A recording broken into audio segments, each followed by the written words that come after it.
So, nandito na tayo sa saan nga ba to? Sa IKEA MOA. Ito, in-order ko. Tsaka drinks. Ito sa counter. So, nasa 485 lang yung na-order namin. Daming tao.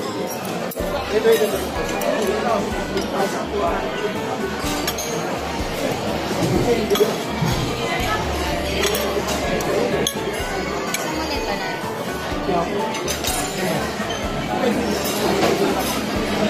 Pengi din ako.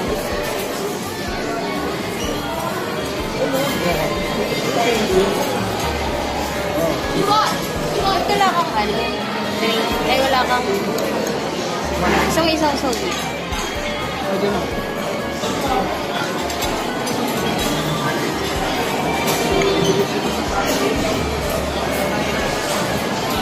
Ano pa na?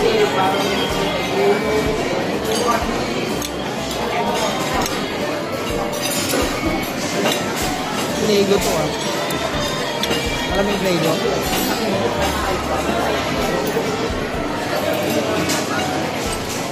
Buto malambot ang marami.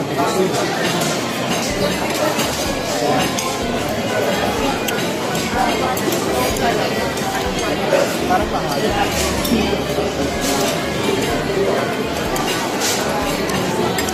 Alat.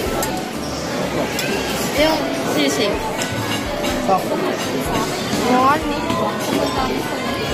Saw-saw mo para magbuhat.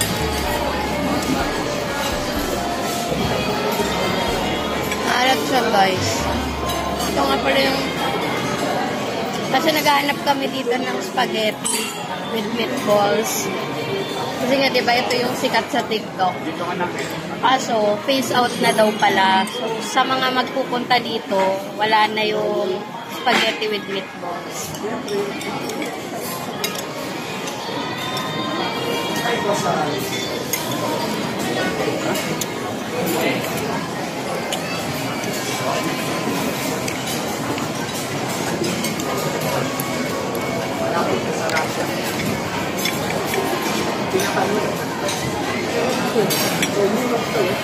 Ayan, kain na muna kami, guys. Bye-bye.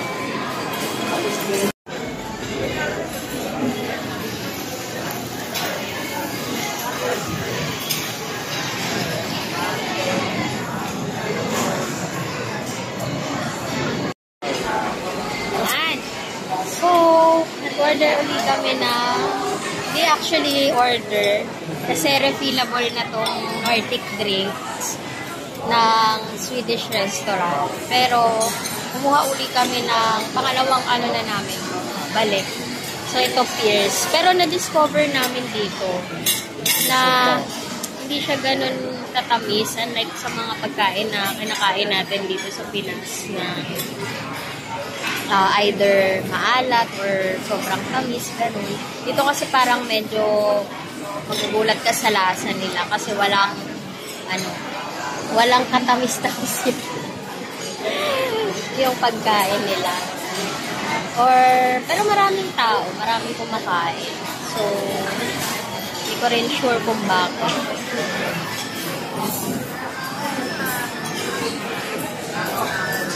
Yan. Ito.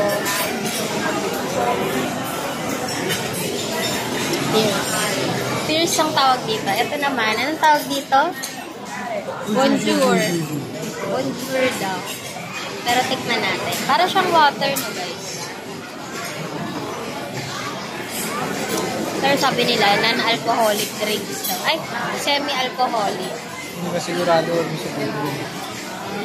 Pero hindi namin sure. Kasi wala naman siyang hindi naman siya nakakahilo, guys. So, ayun. I-try lang namin dito sa Swedish restaurant kasi nga ito yung sikat sa TikTok. Pero since na-discover na namin na ganito pala yung lasa. So, ayun. Na-find out na namin. At i-recommend namin na out of 10, anong rate mo? 7. 7 kami guys. 7 out of 10. Kunwari ka pa eh. 3 ka lang. Kasi hindi niya naubos yung ano niya.